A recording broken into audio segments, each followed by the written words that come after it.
Hi, welcome to Virtually Playable. This is the podcast where we talk to devs in virtual reality.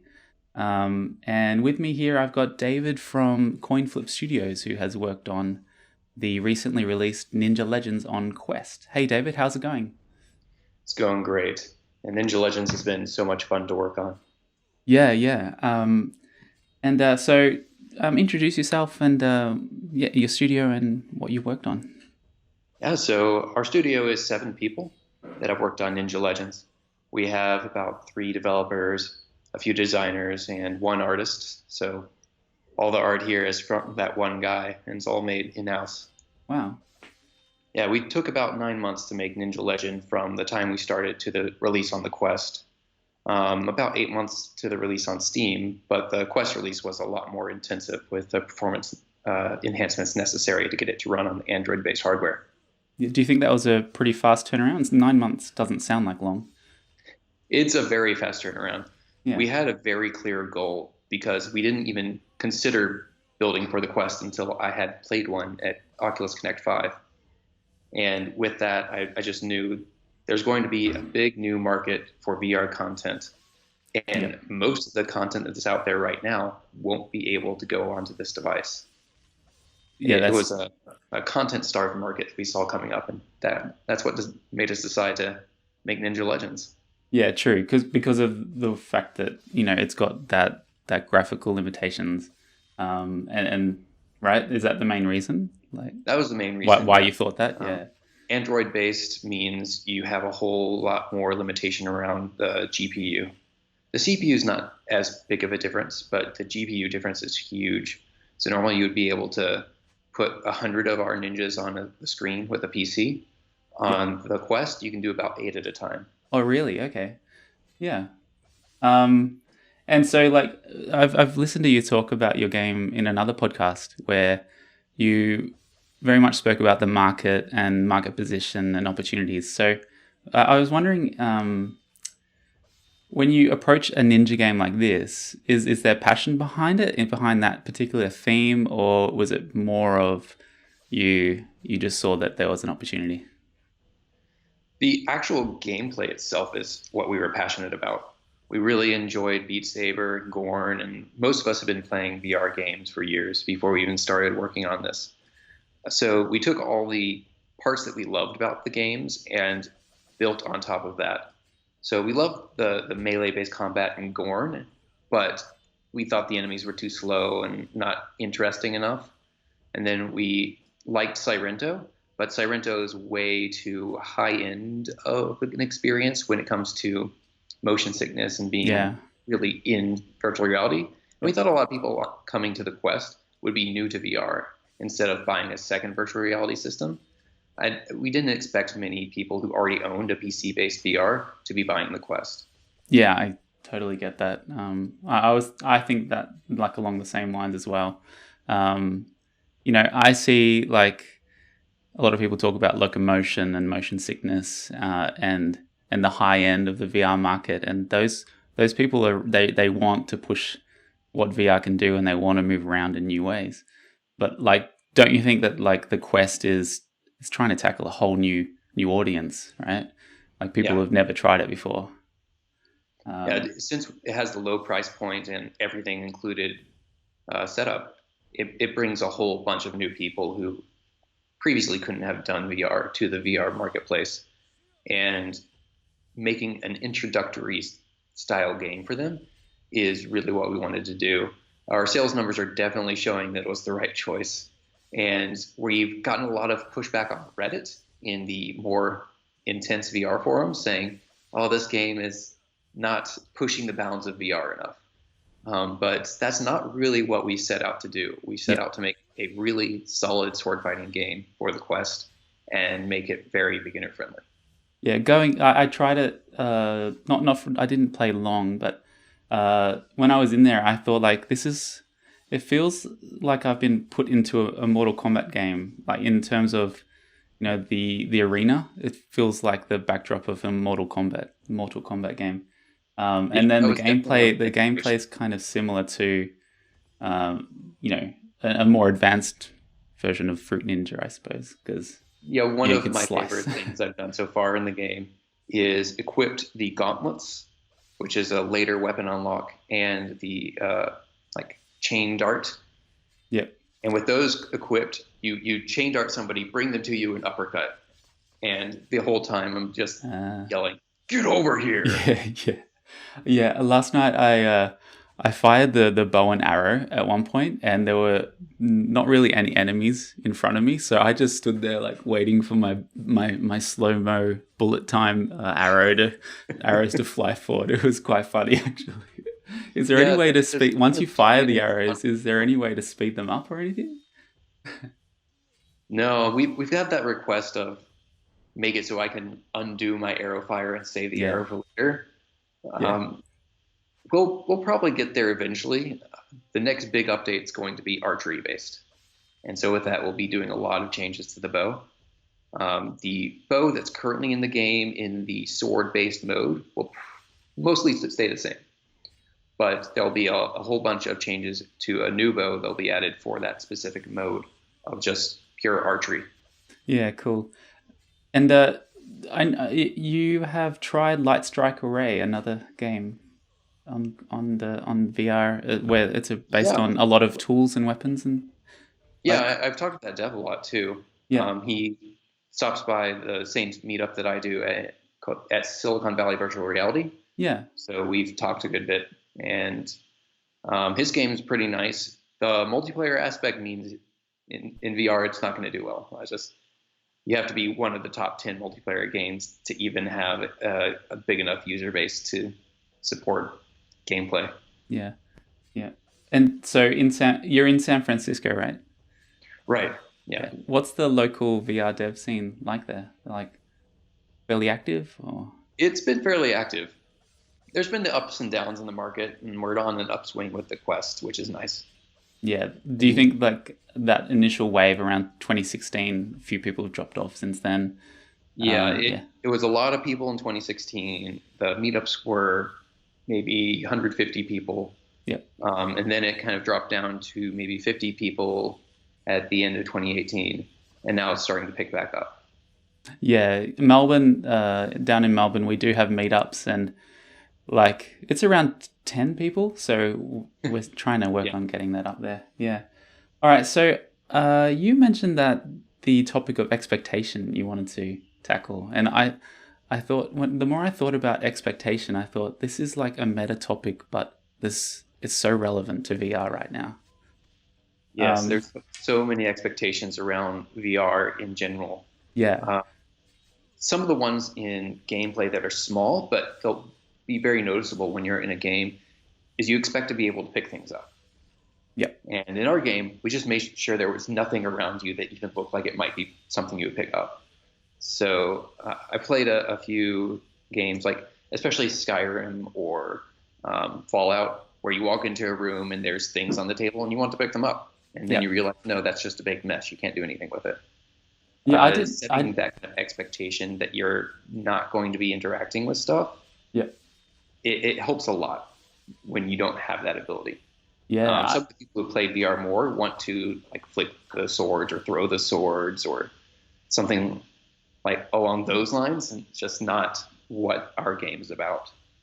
Um, there's also the expectations around story. We made mm, sure in all of our marketing that we didn't try to play that up. Some other games that have been released recently played their story up, and then it wasn't really there. yeah. Um, there's like with your type of game, there is potential for story, right? Because I mean, I haven't gone that far, but the first sort of boss character I came across Yeah. had a really like interesting look, and the way he played, like it looked like it was straight out of an anime, and that Yeah. was really impressive. And I thought more things like this as you go deeper in the game must be really cool. Things become more and more magical as you go further and further. Yeah, So you start out with enemies that just behave like a normal human biped would be able to behave, and then you get to more and more enemies that are teleporting, are throwing weird orbs at you that you have to slice. You can't just block. And then the final boss is just summoning people all over the place, throwing orbs all over the place. it gets a lot more magical. But yeah, as far as story goes, we just have the text. We didn't want to like do cutscenes. We did actually make a number of cutscenes that never made it into the game, Yeah. and those they didn't feel good enough. There was kind of a bar that we wanted to meet in order to include those. We could just not get them there without having full facial movements and a lot more work on the voiceovers Yeah. that really wanted to put in. Yeah, I was impressed straight off when I joined in the game that you had your voice actor for the tutorial guy was sounded pretty good, I think. Oh yeah, I we liked had it. that one professionally done, Yeah. and he was great. He was really fun to work with. Yeah, it was like I want the tutorial to go faster, but also I want to keep listening to that guy. um, and so, like, people coming, who's the like the target audience for this game? Is it people who just want a combat game, or is it like specifically ninja people? Like, what do you think about that? I think it's mainly the combat aspect. It's for people who enjoy Beat Saber or Fruit Ninja, but want a more deep and engaging content loop. Those are both really great games, but they're not going to change much past what they first introduce. Yeah, You can keep upping the difficulty, but it still won't change further down the line. For us, we really enjoy a lot of the combat games that are out there in VR and wanted to make something that was even better and more intense. And that kind of intensity is something that we focused on. We kind of put as our goal to make the most intense VR combat game. And I think we delivered on that, yeah. especially if you go up to like the hero difficulties. Those levels are very hard and very intense. Everything's moving much faster. You don't get almost any of the slow-mo time that you get in the lower difficulties. You're not going to get the arrows that say, oh, there's somebody that's about to stab you in the back. And that intensity level just ratchets up really fast with the difficulties. Yeah, I played it on normal and I just played a few levels, but it was even I died once already just in that short time. Um, and like, do you think people go into this? They might be going in expecting something like Sekiro or Assassin's Creed, and then that what they expect they might have had huge expectations for this, and then they're a bit disappointed. Do you think that happens? I don't think so. One of the strangest comments that we've gotten is that the trailer doesn't do the game justice. Oh, okay. We've heard that like, multiple times from multiple different sources. So I think the expectations we're setting are about right, if not a little bit too low. It's really hard to truly show off a VR experience in a trailer. Mm. And I think the video you have here of the like, third-person view of him actually playing shows it off a bit better than we probably do in the trailer. Did you? Is that one of your team members or? Yeah, that's Brent's right there playing. Yeah. He's one of the designers. And did you look into like Live or the mixed reality? Yeah, Live is something that we've used, and we've made a number of videos with it, but we just didn't include those in the trailer, which we may be changing soon. Yeah. So and expectations on your side, like the launch, are you happy with how it's going so far? We're very happy with how it's done so far, Yeah. and it's been slightly exceeding our expectations. That's We did a market breakdown because we're all business people first and foremost. So we looked at how many headsets are out there on what platforms and what kind of market penetration are we expecting with this title. We've hit most of the metrics we expected, a little bit less on Steam than we thought we would get, and a good bit more on Oculus than we thought we would get, which was really nice. what's the what's the price point on Steam? Like, is it the same as Quest? Do you sell it at the It's the same same, price? so it's $20 across the board. Okay. And we're hoping to get to PSVR eventually, but that process is much, much longer and involved and much more approvals to go through there. Yeah. And it'll be $20 there once we do. Yeah, I putting it at that price, it also it sets the expectation as well. So I guess like how much gameplay do you think, how long do you think you could play this game for, like the average playthrough? The average playthrough so far, since we have some stats in the game to look at this, is about 10 hours to beat the final boss. Wow, that's more than I thought. That's awesome. Yeah. When I personally play through it on the like ninja difficulty and try to speed run it, it takes me a little shy of 2 hours. Yeah. So that's if you speed run, it takes about 2 hours, but you will be just ready to die. It's so intense if you try to play through the entire thing in 2 hours. I start sweating after 30 minutes. After an hour, I'm parched, and then after two, it's just time to go to sleep. Yeah, at one point I decided to sort of start testing it and seeing how did you do it, and what how can I kind of exploit the way that the gameplay worked out. And I was just swinging my swords rapidly, but I wasn't getting anywhere, right? Because you've got the like a blocking mechanism in there. Is that right? We got multiple mechanisms to prevent flailing, as we call it. So our flail prevention is sometimes enemies will block, sometimes they'll jump away from you and dodge if Yeah. you're flailing, and also we tie the amount of damage your swing does to your hand movement speed. So if you're just flicking your wrist, you're going to do 10% of the normal weapon damage. It's just going to be nothing. Yeah. And the huge guy with the like the polearm sort of weapon. As soon as I saw Yeah. him, the tall samurai, that was an awesome moment. And there must be more throughout the game. I'll definitely keep playing it. So what's next for you guys? Next for us is once we're finished getting ready for PAX and doing the demo, we'll finish up the first update, which is going to be the archery update. I'm really excited for it since there's not a good archery game out on the Quest yet.